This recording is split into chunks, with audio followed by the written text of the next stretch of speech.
चलिए बात करते हैं क्वेश्चन नंबर 5 और यहाँ से हमारे 2 कॉलम कैश बुक के क्वेश्चन स्टार्ट हो चुके हैं। 2 कॉलम कैश बुक के बारे में बहुत सारी डिटेल और जो स्पेसिफिक ट्रांजेक्शन है, सारे ट्रांजेक्शन्स को कैसे रिकॉर्ड करना है, ये हम ऑलरेडी बहुत डिटेल में डिस्कस कर चुके हैं। लगभग 2 घंटे से लगा के 2.5 घंटे की वीडियो उसके ऊपर ऑलरेडी आ चुके हैं। ठीक है, ये मेरी कैश बुक हो गई। अब मैंने कहा भैया मेरे पास अमाउंट के लिए 2 कॉलम है, ये मेरा डेट आ गया, ये मेरा पर्टिकुलर आ गया। चलिए ये पर्टिकुलर आ गया। उसके बाद में ये मेरा हो गया लेजर फोलियो, छोटा लिख देता हूँ ताकि मुझे अमाउंट अच्छा मिल सके। ये मेरा लेजर फोलियो और अमाउंट के लिए मेरे पास 2 कॉलम है, एक मेरा कैश का कॉलम और एक मेरे बैंक का कॉलम। ठीक है भैया, यही बस। यहाँ पे वापस डेट आ गई, डेट के बाद में ये मेरा पर्टिकुलर आ गया, फिर अगेन लेजर फोलियो। अमाउंट के लिए मेरे पास 2 कॉलम, एक कॉलम कैश का और एक बैंक का। ये मेरा फॉर्मेट हो गया 2 कॉलम कैश बुक। ठीक है, कैश इन हैंड, हाथ में कितना पैसा है भैया। जब भी हमने बुक्स स्टार्ट की थी, हमने कहा था बिजनेस स्टार्ट करते समय या तो हमारे खुद के पास पैसा होगा, या तो हमारे पास पैसा होगा या नया बिजनेस होगा। नया बिजनेस होगा तो कैपिटल के फॉर्म में आएगा और ऑलरेडी हमारी कैश बुक में पैसा पड़ा है, उसके बैलेंसेस हमें यहाँ लेके आने हैं।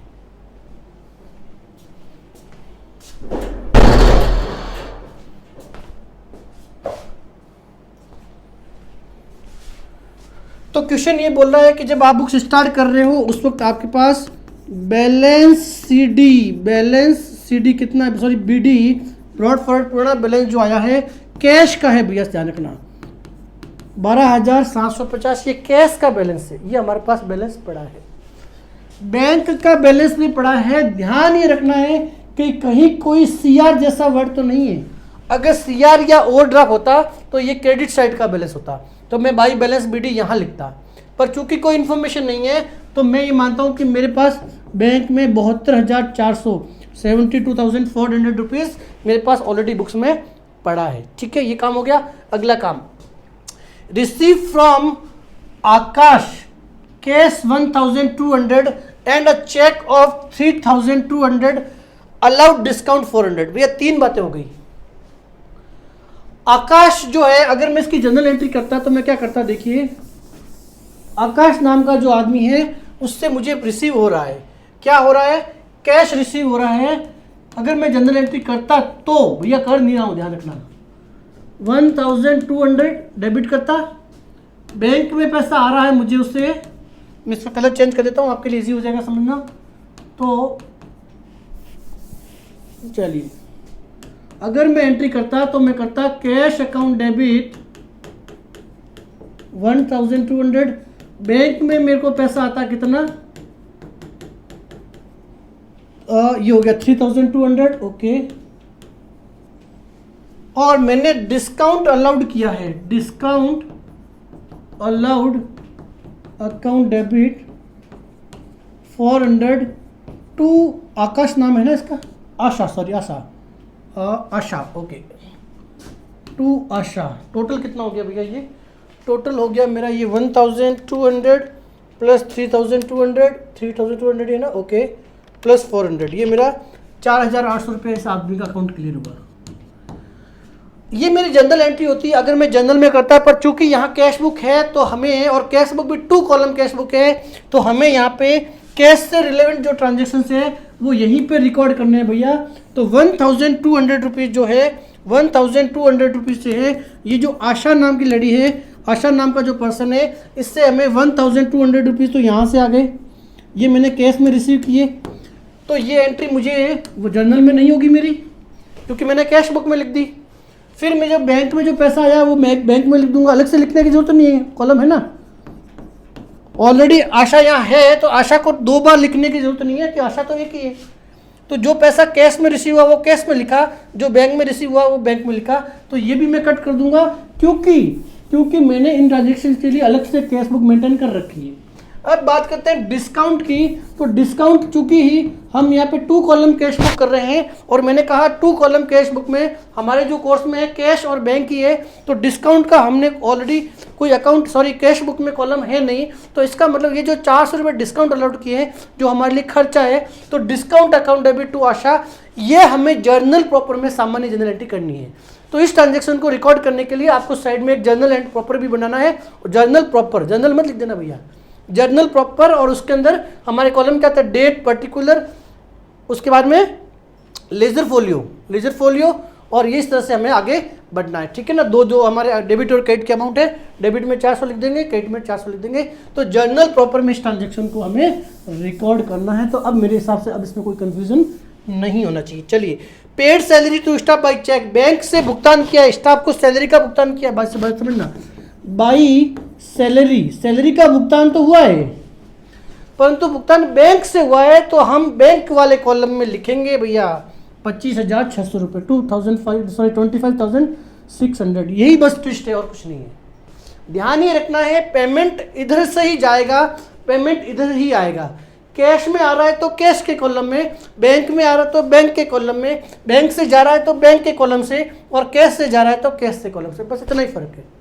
जो हमारी सिंगल कॉस्ट बुक है उसमें यहाँ रिसीव करते हैं, यहाँ पेमेंट करते हैं, वही कंसेप्ट यहाँ है। यहाँ रिसीव करेंगे बैंक और कैश दोनों के, और पेमेंट करेंगे बैंक और कैश दोनों के, चीज़ वही है, कोई फर्क नहीं है, ठीक है। बात करते हैं withdrawal cash from bank, very important भैया, देखिए withdrawal cash from bank for office use, कुछ समझ में आया? बैंक से पैसा निकाला है ऑफिस के लिए, बैंक से पैसा निकाला है ऑफिस के लिए, कुछ क्लिक हो रहा है दिमाग में? बैंक और कैश के बीच का ट्रांजैक्शन क्या कहलाता है? कॉन्ट्रा एंट्री है भैया। क्या, कैसे एंट्री करेंगे? बहुत सिंपल है, सिंपल सा एक फंडा याद रखो, कोई कंफ्यूजन नहीं। पैसा आया कहां से है, कैश में आया है या बैंक में आया है, रिसीव कहां हुआ है? अगर रिसीव कैश में हुआ है तो ये जो अमाउंट है कैश में रिसीव कर लीजिए 21,900 रुपये, कोई कंफ्यूजन नहीं भैया। पैसा कैश में आया है, आया है, ये लीजिए,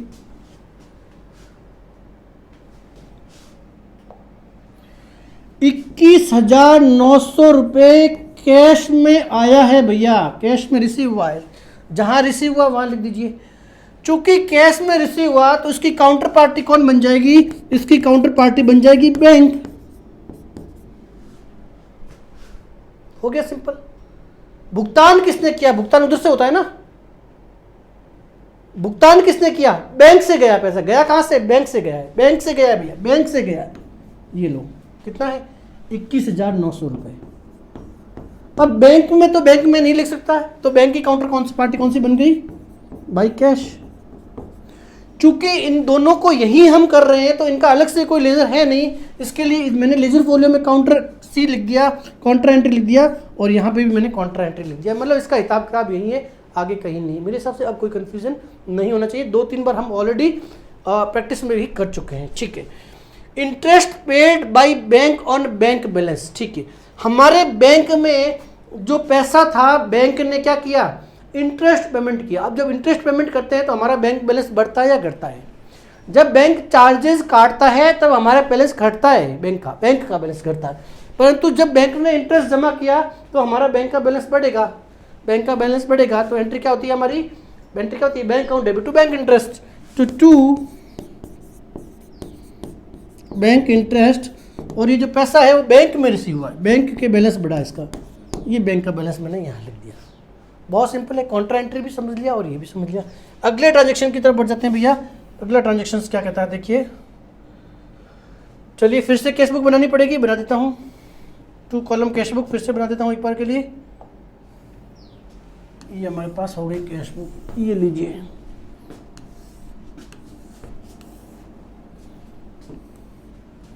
ये डेट का कॉलम हो गया, ये मेरी पर्टिकुलर का कॉलम हो गया, लेजर फोलियो के साथ अमाउंट, ये कैश और ये बैंक। चलिए, date, particular, ledger folio, cash का अमाउंट और बैंक का अमाउंट, ठीक है भैया, ये हो गया। चलिए बात करते हैं furniture purchase in cash. Cash में फर्नीचर खरीदा भैया, कोई कंफ्यूजन होना ही नहीं चाहिए। कैश से 16,500 रुपये गए हैं बाई फर्नीचर। बाई फर्नीचर पैसा एंट्री क्या हुई, furniture account debit to cash, पैसा कैश से गया है, कैश से निकाल दिया, एसेट्स आ गई, एसेट्स एंट्री करनी है, ठीक है। Paid to Mohan and company by cheque, discount received 100। जो ये मोहन एंड कंपनी है इसको हमने चेक द्वारा भुगतान किया, 10,900 का चेक दिया है, 10,900 का चेक दिया भैया। अगर मैं जनरल एंट्री करता तो क्या करता, अगर मैं जनरल एंट्री करता तो मैं करता मोहन अकाउंट डेबिट, मैं क्या करता, Mohan and company account debit 10,900, ठीक है। Paid to Mohan and company, हमने पेमेंट किया ना भैया, तो paid to Mohan and company, Mohan and company, ठीक है ना, और बाई किया है चेक से पेमेंट किया हमने, तो टू हमारा कुछ कंफ्यूजन है, एक minute. Paid to Mohan and company by cheque, Mohan and company ने रिसीव किया, ठीक है। टोटल जो अकाउंट सेटलमेंट हुआ है भैया 11,000 रुपये, ये प्लस 100 रुपीज़, ठीक है, 11,000 रुपये। टू हम करेंगे बैंक, बैंक से भुगतान कितना किया, 10,900, और अब हमें डिस्काउंट मिला है, डिस्काउंट रिसीव्ड 100 रुपीज़ का। अगर जनरल एंट्री करते तो हम ये करते हैं कि मोहन को हमने 11,000 का भुगतान किया, जिसमें से 10,900 तो एक्चुअली हमने बैंक से पेमेंट किया, और 100 रुपये जो है, 100 रुपये जो है हमें डिस्काउंट मिला है। अगर मैं जनरल में एंट्री करता तो चूंकि मेरे पास 2 कॉलम कैश बुक है, बैंक का कॉलम यहीं पर है, तो जो बैंक की एंट्री है भैया, जो मेरे बैंक की एंट्री है, ये वाली जो एंट्री है, इसका इफेक्ट मैं यहाँ नहीं आने दूंगा, सीधा यहीं लिखूंगा। तो मेरे यहाँ से भुगतान हुआ है, किसको हुआ है, मोहन एंड कंपनी को हुआ है, तो by Mohan and company, Mohan and company कितना रुपए का, 10,900। वेरी इंपॉर्टेंट, भुगतान कहाँ से हो रहा है भैया, बैंक से हो रहा है, बैंक से भुगतान हुआ, वहाँ लिख दिया। अब जब ये बैंक से भुगतान हो गया तो ये एंट्री तो मैंने करनी नहीं है, क्योंकि मेरे पास कैश बुक है सेपरेट। तो अब ये जो 100 रुपीज़ है, इस 100 रुपीज़ का क्या करूँ, ये जो 100 रुपीज़ है Mohan account debit to discount received, ये भैया जनरल प्रॉपर में हमें को एंट्री करनी है, जनरल प्रॉपर में रिकॉर्ड करनी है, ठीक है। अब बात करते हैं अगले ट्रांजेक्शन की तरफ। अगला ट्रांजेक्शन क्या कहता है, देखिए, proprietor withdrawal from office cash for his personal use. भैया पर्सनल यूज मतलब ड्राइंग, पैसा निकला है, कैश से निकला है 11,600 रुपये ड्राइंग के फॉर्म में, तो मैंने ड्राइंग लिख दिया, ठीक है, स्पेलिंग आप सही कर लेना जो भी है, ठीक है। तो कैश से मेरे पैसा निकल गया, ये पेमेंट साइड, ये मेरी रिसीव साइड। अगला ट्रांजेक्शन क्या देखो, sold goods to Manoj for cash. Manoj को भैया आपने sold goods to Manoj for cash, sold, एक ये हमारे पास अकाउंट मिल गया सेल्स का, मनोज का मिल गया, कैश का मिल गया। अब एंट्री क्या करनी है वो आपको डिसाइड करना है भैया। 3 अकाउंटों के बीच में क्लैश होगा, सोल्ड, सेल्स, मनोज और कैश। हमारी जनरल एंट्री है भैया, अगर इस ट्रांजेक्शन को रिकॉर्ड करें तो हम जो मोहन का जो अकाउंट है इसको स्कैप करेंगे, हमें पैसा कैश में रिसीव हो रहा है, तो cash account debit to sales करेंगे, मोहन को हम स्कैप करेंगे, मोहन को हम यहाँ नहीं लेंगे। क्यों नहीं लेंगे, रीज़न आप जनरल चैप्टर में पढ़िए, ठीक है।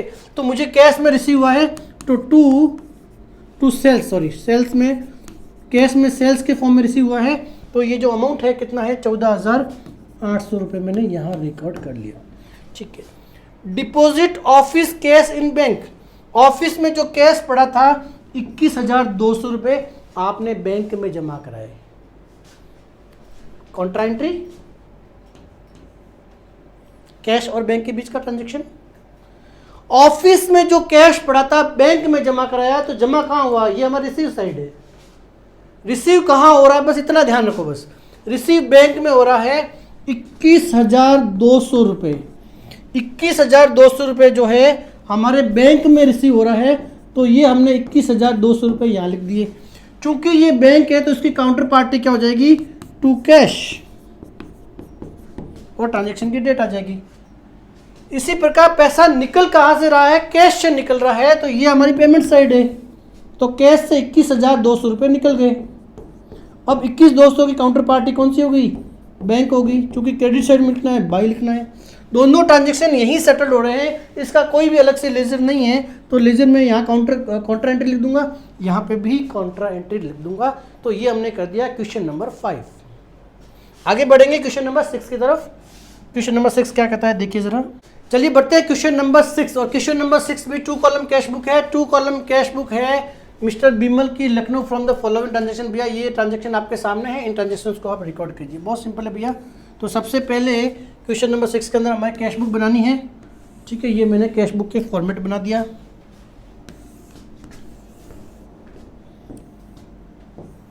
दो कॉलम हो गए मेरे पास अमाउंट के, ये डेट का, पर्टिकुलर का और लेजर फोलियो का। ये मेरे पास पर्टिकुलर का कॉलम हो गया, ये डेट का कॉलम हो गया, लेजर फोलियो हो गया, कैश का जो अमाउंट है उसका कॉलम हो गया और बैंक अकाउंट का कॉलम हो गया। फिर date, particular, ledger folio, cash का अमाउंट और बैंक का अमाउंट, ये भी हमने डिटेल लिख दी। चलिए बहुत सिंपल है। कैश का जो बैलेंस है वो 5,000 रुपये और बैंक का बैलेंस 17,500 रुपये। कोई इन्फॉर्मेशन नहीं है कि बैंक का ओवरड्राफ्ट बैलेंस है। ठीक है, तो 2 मैंने क्या लिखना है भैया, 2 मैंने लिखना है बैलेंस बी डी। पिछले साल से बैलेंस लेके आए हैं ना, तो बैलेंस बी डी कितना है भैया, 5,000 रुपये मुझे कैश का बैलेंस हो गया। मेरी बुक की शुरुआत हो गई, 17,500 रुपये मेरे पास ये हो गए। चलिए बहुत सिंपल है, तो ये लिख दिया, ये लिख दिया। Cash receive from sale of personal assets deposit in firms bank account.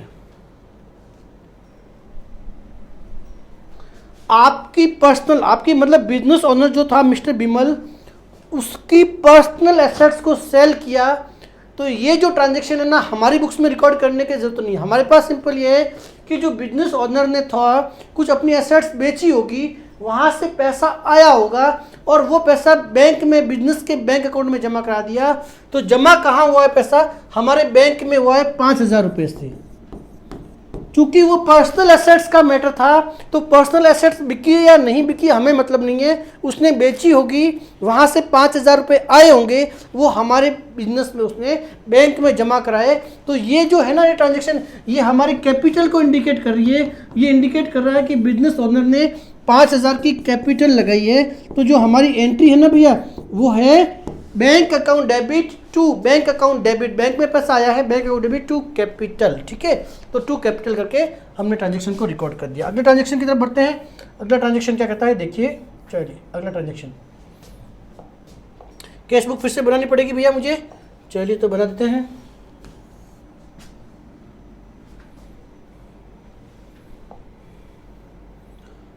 Okay चलिए, ये बैलेंस हो गया।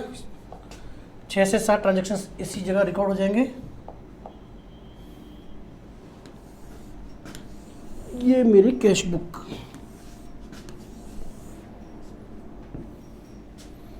डेट,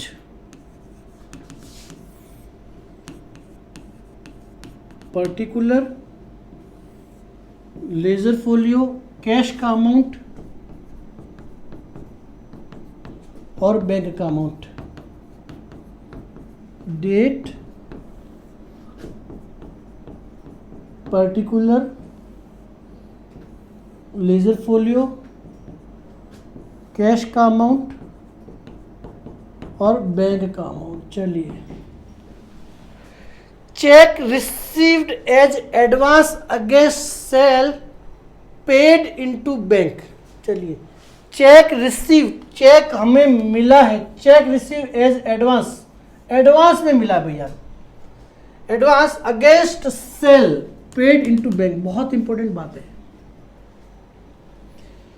क्या मेरे ये सेल की एंट्री है, बैंक में पैसा आया, चेक आया, cash account debit, sorry bank account debit to sales है। वर्ड यूज करना, समझना मेरी बात। सेल्स के लिए एडवांस में अगर पेमेंट आया है तो क्या ये मेरी सेल्स से सेल्स हुई नहीं ना अभी ट्रांजैक्शन, समझना मेरी बात।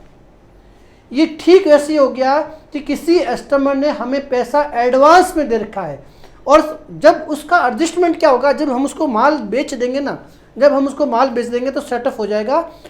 तो फिलहाल जो ट्रांजैक्शन है वेरी इंपॉर्टेंट भैया, बहुत लोग कंफ्यूज होते हैं, बहुत कंफ्यूज होते हैं। क्या ये मेरी सेल्स की एंट्री है, bank account debit to sales? Sales नहीं भैया, ये एडवांस फ्रॉम कस्टमर है। तो अगर मैं जनरल एंट्री में करता ना, तो मैं करता बैंक अकाउंट डेबिट, मैं एंट्री क्या करता, bank account debit to advance from customer. समझना बात, एडवांस बाई कस्टमर या एडवांस फ्रॉम कस्टमर का जो भी नाम होता है ना, ये 50,000 रुपये एडवांस में खड़े रहते भैया।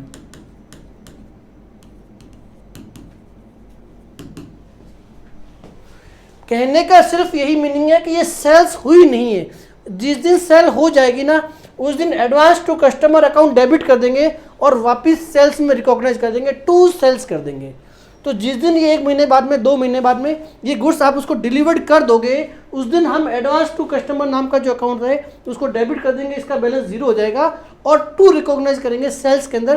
परंतु जब तक सेल्स हो नहीं जाती है उसको सेल्स काउंट नहीं करना है, क्योंकि हम बैंक से रिलेवेंट ट्रांजेक्शन है, पैसा बैंक में आया है और बैंक के रिलेवेंट ट्रांजेक्शन को फिलहाल यहाँ पे हम कैश बुक में मेंटेन कर रहे हैं ना, तो कैश बुक में मेंटेन कर रहे हैं तो पैसा मेरे पास आ गया एडवांस, ठीक है ना, एडवांस फ्रॉम कस्टमर नाम से बुक्स में खड़ा हो जाएगा। बस यही वाली एंट्री है, मुझे जर्नल में करनी नहीं है भैया, मुझे जर्नल में करनी नहीं है, सीधी यही करनी है। और पैसा मेरे बैंक में आ रहा है तो मैंने रिसीव कर लिया बैंक के अंदर चेक के फॉर्म में। अब मेरे हिसाब से कोई कंफ्यूजन नहीं होना चाहिए। थोड़ा सा जो ट्रिकी पॉइंट था, सेल्स लिखे या टू एडवांस फ्रॉम ये लिखे या लिखे। पेड टू एस बॉस नाम का कोई पर्सन है बाई चेक, चेक से भुगतान किया है, पैसा भुगतान कहाँ से हुआ, चेक से हुआ है, पैसा बैंक से गया है भैया, बैंक से 12,500 गया है। किसको गया है, एस बॉस नाम का कोई आदमी है उसको गया है। तो S Bose account debit to bank, bank से भुगतान हुआ, मैंने वहां लिख दिया, ठीक है। डिस्काउंट रिसीव, और ये जब आपने भुगतान किया तो एस बॉस से आपको डिस्काउंट रिसीव हुआ है, तो ये पूरी एंट्री क्या थी, अगर मैं पूरी एंट्री करता S Bose account debit 12,700 to bank, अगर मैं पूरी एंट्री करता तो, हाँ मैं कर नहीं रहा हूं, to bank to discount receive, मेरे बिजनेस के लिए इनकम है 200 रुपीज़ की ये और 12,500 रुपये की ये। अगर पूरी एंट्री करता तो ये होता, परंतु चूंकि बैंक की एंट्री है, ये जो 12,500 वाला इफेक्ट है ये मैंने बैंक में दे दिया, तो ये मुझे अब करने की ज़रूरत नहीं है, मुझे सिर्फ 200 रुपीज़ की एंट्री है वो जर्नल प्रॉपर में करनी पड़ेगी, जर्नल प्रॉपर में करनी पड़ेगी, ठीक है। तो ये मैटर क्लियर हुआ। तो एक एंट्री हमने करी बाई बॉस 12,500 और एक एंट्री करी S Bose account debit to discount received, ये जर्नल प्रॉपर में हम इसको रिकॉर्ड करेंगे, ठीक है। तो ये ट्रांजेक्शन मेरे हिसाब से अब क्लियर हो गया। अगले ट्रांजेक्शन पे बढ़ते हैं।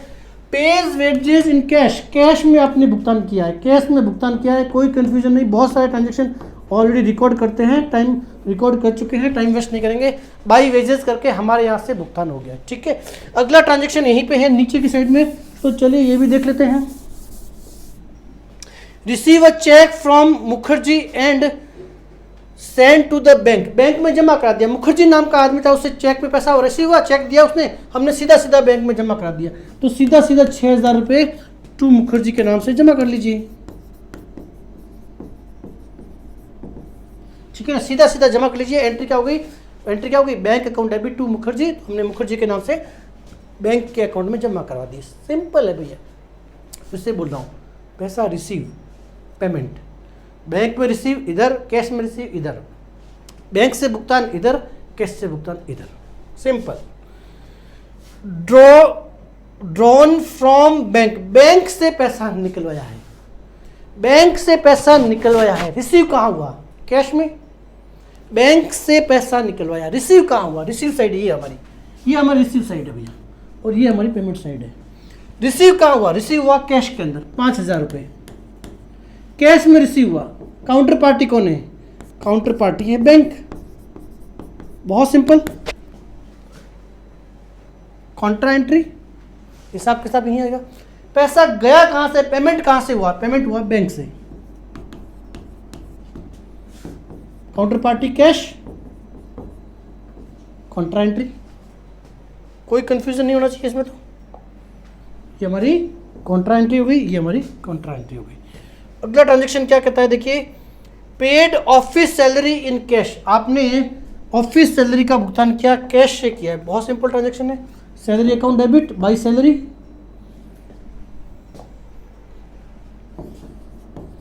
बाई सैलरी, नकद से भुगतान किया ना भैया, कितना किया है, 4,000 रुपये, ये मैंने 4,000 रुपये यहाँ लिख दिए, ठीक है। ये 1 बाई 1 आप इस तरह से ट्रांजेक्शन्स को नोट करते जाइए। आगे बढ़ जाते हैं। अगला ट्रांजेक्शन क्या कहलाता है, अगला ट्रांजेक्शन 30 तारीख के 2 ही ट्रांजेक्शन है, तो कोई बात नहीं, बनाना तो पड़ेगा फिर से हमें। तो ये हमने कैश बुक बना दी।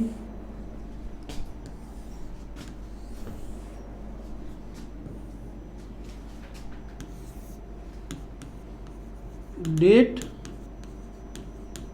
पर्टिकुलर, LF, कैश का अमाउंट और बैंक का अमाउंट, ये हमारी हो गई डेबिट साइड। डेट,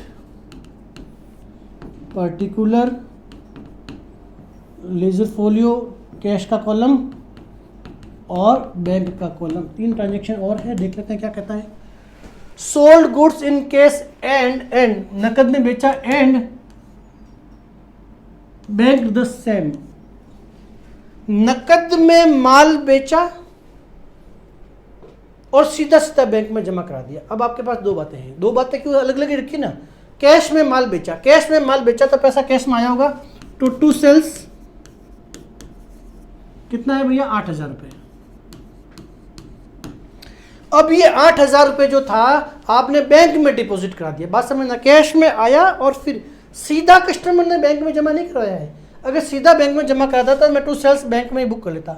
ये लिखा है सोल्ड गुड्स इन कैश में आया और फिर बात समझना, कस्टमर ने चेक दिया होता तो मैं सीधा बैंक में रिसीव किया, कस्टमर ने चेक नहीं दिया, कस्टमर ने कैश दिया, फिर भीतर से पैसा आया है फिर मैंने बैंक में जमा कराया। यानी कि ये वाला जो पार्ट है ये मुझे कॉन्ट्रा एंट्री की तरफ इशारा कर रहा है। सबसे पहले बात यही करेंगे, पैसा रिसीव किसने किया भैया, पैसा रिसीव किसने किया, डिपॉजिट इन बैंक, बैंक में पैसा आया 8,000 रुपये, बैंक ने रिसीव किया ना।